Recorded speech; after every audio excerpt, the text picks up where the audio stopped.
Morning guys, this is the continuation of the topic handling of CAR and CICL. So what to do in the processing of a CICL? First is notification.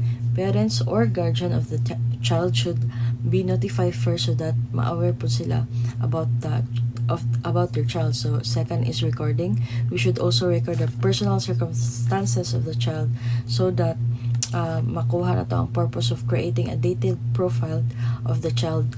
And third is the age determination. We should determine of kung pila na ang edad sa isa ka bata, and gathering evidence, fingerprinting the child, and of course the iphotograph po na to ang child so that ma-identify na to kung kinsa jud na sila.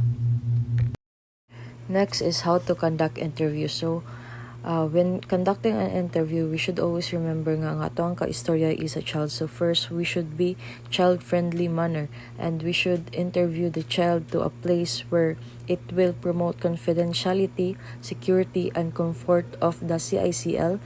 Next is notify and summon the parents of guardian if the child parents are not yet present. Explain the purpose of the interview. Interview must be child-friendly and non-threatening.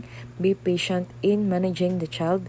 Use simple and understandable language in taking the statement of the child because, of course, they are still children, so they need to be use mga simple language lang so that they can understand it. And next is listen to what the child says and take note of what the child actually says during the interview. And lastly is to assure the child and his or her parents of the confidentiality of the case. So who must be present in conducting the interview? Of course, the child counsels of choice, or in the absence of thereof, a lawyer from the PAO, and of course both their parents, guardians, or nearest relative as the case may be, and lastly is the LSWDO. So next is when do we say that a CICL is a victim? Of course, if the CICL had been hurt, injured, or abused by the apprehending officer or by any citizen. So how to determine the age of the child? The best evidence that to determine their age is the original or certified true copy of the certificate of live birth. Gathering evidence if the child is Dana. The WCPD officer processing the child shall do the best of his or her abilities gather evidence that may prove that the child is first dependent, abandoned, neglected, and abused.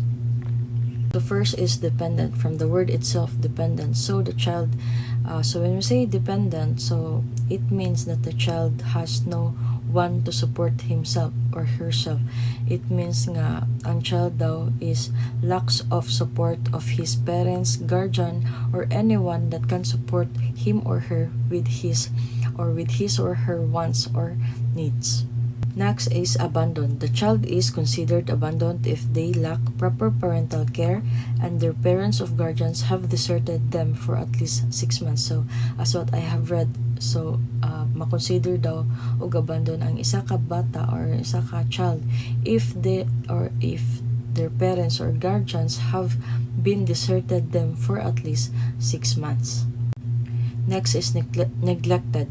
When the fundamental need of the child are intentionally overlooked or insufficiently met, meaning if ang isa ka bata is nanginahanglan og isa ka butang and the parents or the guardian cannot provide those needs and wants of the child, so that means that those children has been neglected by their parents or guardians. And lastly is the abuse. When the child is found to be subjected to maltreatment, whether it occurs as a patient or not. So meaning if the child has been abused by someone like parents or guardians, so it is one of the consideration na nga the child is considered as Dana.